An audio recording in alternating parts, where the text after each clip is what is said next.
Hello, dear students. A very good morning to you. As you have studied now probability, you have completed assignment that as well. That is very good. In fact, ये Thursday को हम एक test लेने वाले हैं. That is from chapter probability. Now today we will start with very important chapter, theoretical chapter.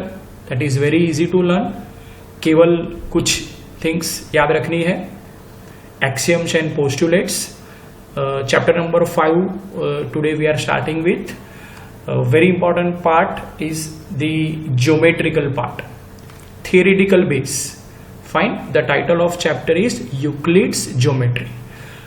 I will show you the PDF. I have mentioned few points.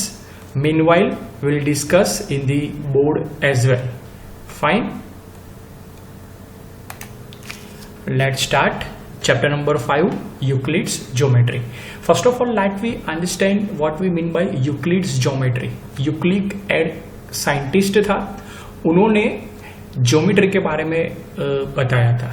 We all know very well, we are now dealing with size, shape, line, surface area, volume, solid, liquid, right? So when I talk about this particular terminology, what this terminology actually are? कहाँ से आई ये सारी terminology? साइंटिस्टों ने बहुत सारे experiment किए. How they can define point क्या है, लाइन क्या है, लाइन सेगमेंट इज व्हाट, ये सब साइंटिस्ट ने डिफाइन किया. But at the end of the era, Euclid was the scientist who has actually given a very nice concept about Euclid's geometry. Geometrical part में उन्होंने बहुत अच्छा बताया था. चलो वो डिस्कस करते हैं. Geometry word is actually comes from the Greek word geo means earth, यानी कि ये सब पृथ्वी है वो. Metron means to measure. How can we measure the things which are on the earth? कैसे हम measure करें भाई? Okay? चलो उन्होंने एक ये जो चैप्टर का नाम है Euclid's geometry, that is actually mathematical system. इस पूरे चैप्टर में कई सारी डेफिनेशंस आने वाली है. ये जस्ट फॉर अंडरस्टैंडिंग पर्पज से मैंने पीडीएफ तैयार किया है. आप लोगों को क्या याद रखना है, will come to that point. Okay fine.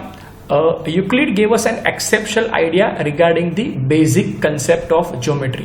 Geometry के बारे में यूक्लिड्स ने बहुत अच्छे कंसेप्ट दिए. कहाँ से ये शुरुआत हुई, that part. Okay now when I say the solid for an example, तो solid we all know very well has a shape, size, position. We can move solid from one place to another place. There is a definite boundaries are there. Okay, तो ये सारी चीजें ध्यान में अगर रखते हैं तो डेफिनेटली एक वर्ड एग्जिस्ट होता है. The name of that word is called as a dimension. Fine. We all know very well कि फॉर एन एग्जाम्पल कोई भी सरफेस है, if it is a flat surface तो इट हैज अ 2 डायमेंशन. मैं आपको देख रहा हूं, that means it is a 3 dimensional view. Fine. तो कोई भी सॉलिड अगर है, फॉर एन एग्जाम्पल ये मोबाइल है, फाइन, तो it is a 3 dimensional solid. Okay. If I talk about any surface, blackboard को ले लो, आपके नोटबुक को ले लो, it is a 2 dimensional. Fine. तो what I mean to say कि अगर if I talk about only line, for an example मैं ब्लैक बोर्ड पे खाली लाइन बनाऊं तो it is only 1 dimension. Right? Line is 1 dimensional, surface is a 2 dimensional, and when I talk about the what you can say solid, that is always have a 3 dimensions. Fine.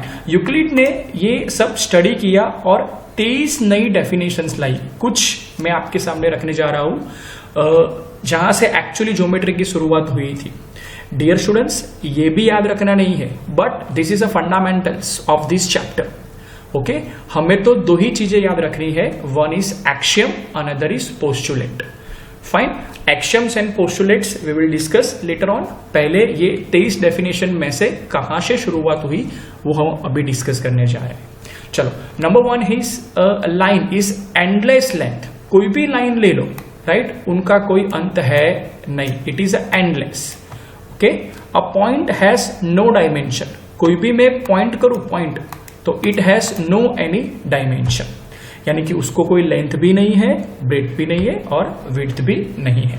Similarly a line which lies इवेंटली with the points, मैं 3 point रखूं और उसमें से एक line ऐसी बनाऊं तो ये तीनों पॉइंट एक ही लाइन पे आए, it means it is a straight line. उसको हम क्या बोलेंगे? Straight line. कोई भी स्ट्रेट लाइन ले लो, चलो ये स्ट्रेट लाइन है फॉर एन एग्जाम्पल, तो ये स्ट्रेट लाइन पे मैं 3 पॉइंट रखूं, राइट, तो ये तीनों पॉइंट में से एक लाइन पास हुई तो definitely that line is always going to, we can say it is a straight line. Points are the end of line, जहां लाइन खत्म होती है। लाइन का एक्सप्रेशन मैंने, as we all know very well, line is a endless, but जहां पे भी वो खत्म होगी वहां एक पॉइंट रहेगा। ओके, ये फंडामेंटल्स है, उन्होंने ये डेफिनेशंस दी थी। Okay, next is a surface is that which has a breadth and length only, कोई भी सरफेस ले लो, फाइन। चलो मैं यहां एक स्क्वायर बनाता हूं। Okay,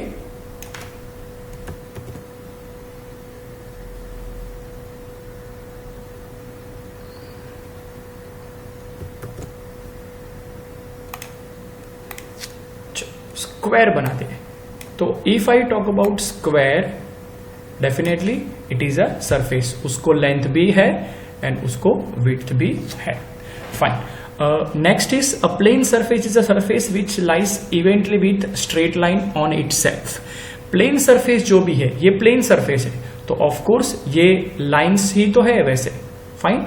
lines are the edge of surface, line are the edge of surface. कोई भी सरफेस ले लो, फॉर एन एग्जाम्पल ये सर्कल है, तो ये जो बाउंड्री है, right, that is again what you can say, ये तो सर्कुलर है, fine, but if I talk about any rectangle, right, तो ये तो लाइन ही हुई भाई, फाइन। और ये जो मैंने सर्कल बनाया, आप लोग सोच रहे होंगे कि सर ये सर्कल बनाया तो ये तो लाइन कहां से आई, राइट। सी, यूक्लिड ने ये सब डेफिनेशंस दी थी, बट कोई भी शेप ले लो आप, तो जरूरी नहीं है कि वो लाइन से ही बने हुए हैं, एंड हेंस ये सारी चीजें एक डेफिनेशन के तौर पे तैयार की, उसमें कुछ लुक फॉल्स थे वो अलग किए, फाइन, और फिर उन्होंने एक्सियम एंड पोस्टुलेट्स डिजाइन किए। ओके, फाइन, ये जस्ट प्रिलिमिनरी डेफिनेशंस है, right, you don't have to remember, this is just and just for understanding purpose. Okay, fine, चलो हम जिसकी बात कर रहे थे वो आ गए, that is a Euclid's axiom. ये 7 एक्सियम हमें याद रखना है। All 7 axioms can be asked in examination with number as well, कि पहला एक्सियम्स क्या था, दूसरा एक्सियम क्या था, तीसरा क्या है, राइट, तो हमें नंबर के हिसाब से याद रखना है, as well as we also have to remember this 7 axioms with the sentence as well. Okay, fine, चलो शुरुआत करते हैं फर्स्ट एक्सियम से। Things which are equal, things which are equal to the same things are equals to one another. Things, कोई भी चीज ले लो, which are equal to the same thing. चलो फॉर एन एग्जाम्पल, यहां एक लाइन है, यहां दूसरी लाइन है, both are same for an example, तो things which are equal to the same things are equal to one another, तो ये तो एक दूसरे के बराबर ही है, this is the first action. कोई भी चीज, और ये इसके एप्लीकेशन हम कहां लेने वाले हैं कि मान लो कि मैंने कोई ट्राइंगल बनाया for an example having equal measurement, okay, तो ये दोनों ट्राइंगल कैसे हुए, सेम। हम बोल रहे हैं कि ये ट्राइंगल सेम है, क्यों, because Euclid's first axiom says that things which are equal to the same thing are always equals to the one another. Is this clear? Fine. चलो, if equals are added to the equals, the whole are always equal. चलो यहाँ पे मैं 2 number लेता हूँ, 5 and for an example second number is also 5. If equals are added to equals, 3 add करो, equal number, यहाँ पे भी मैं 3 ऐड करूँ, फाइन, तो क्या हुआ 8, the whole is always equal. Whole is always equal. If equals are added to the equals, whole are always the equal. Fine. If equals are subtracted from the equals, तो बात तो वही हुई कि 3 में से 2 माइनस करो, 3 में से 2 माइनस करो, again the reminders are always gonna be equal. Very simple basic से, जैसा मैंने पहले बताया था, राइट, ज्योमेट्री की शुरुआत ही वहां से हुई है। ओके, तो 3 एक्सेम्स तो बहुत इजी। चलो 4 things which coincide with one another are equal to one another. एक दूसरे पे अगर वो कोइंसाइड होती है, एक दूसरे पे अगर वो कोइंसाइड होती है तो वो भाई चीज कैसी रही? इक्वल। कैसे? Let me tell you.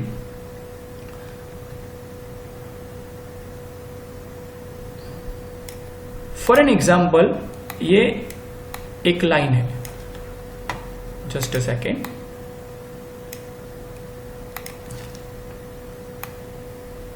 Okay, चलो उसके ऊपर ही मैंने एक और लाइन बनाई।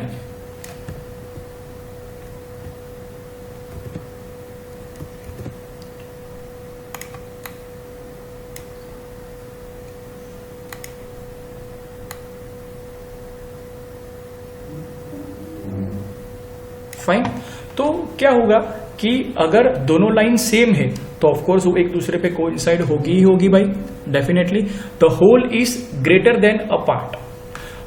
कोई भी चीज ले लो, फॉर एन एग्जाम्पल 10 है, 10 नंबर, उसको मैं 3 अलग अलग पार्ट में डिवाइड करूं। For an example 3, 4, just a second,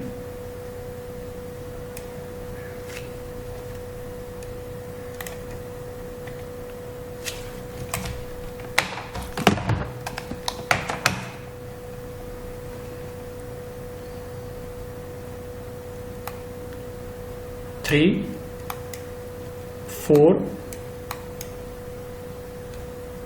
and also 3. तो 10 is a whole. For an example, if 10 you consider it as a whole, तो of course whole is a greater part than this part. Individual part के हिसाब से अगर देखें तो 10 is a greater one. Okay. Things which are double of the same thing are equal to one another. अगर कोई भी चीज डबल करो, things which are double of the same things, 3 + 3, 3 + 3 तो 2, समझ लो कि हुआ 6। Fine. Things which are double of the same things. Okay, तो 3 मैंने नंबर लिया, डबल किया, 3 के साथ ही सेम थिंग्स लेना है इसलिए, और always equals to one another. It means 3 = 3, 3 = 3। That is the case. Okay, and similarly, things which are half of the same thing, things which are half of the same thing are always equals to one another. Okay, similar, जैसे double किया बिल्कुल वैसे half भी कर सकते हो। तो ये 7 एक्शंस हमें अच्छी तरह से लर्न करना है। Number 1, things which are equal to the same things are always equal to one another. Number 2, if equals are added. Number 3, if equals are subtracted. Number 4, things which coincide with one another. Number 5, the whole is greater than the part. Number 6, things which are double of the same things are always equal to one another. And number 7, things which are half of the same thing are equal to one another. Okay? तो हम बात कर रहे थे axiom की। पहला axiom अगर हम अप्लाई करना चाहते हैं, for an example, the first common notion could be applied to the plane figure. First axiom क्या था भाई?